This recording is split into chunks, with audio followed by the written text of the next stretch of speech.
नमस्ते सबैजनामा जहाँ जहाँबाट हेरिरहनु भएको छ मलाई चाहिँ किन यसरी खायो भनेर नभनिदिनु होला। मेरो यस्तो अवस्था छ कि देखिहाल्नुहुन्छ है होइन सबैले।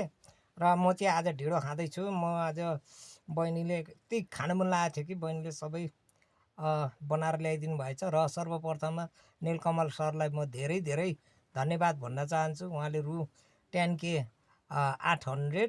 898 रुपैयाँ 65 पैसा सही गर्नुभएकोमा उहाँलाई धेरै धेरै धन्यवाद है। म चाहिँ आज ढिँडो खानु मन लागिरहेको थियो।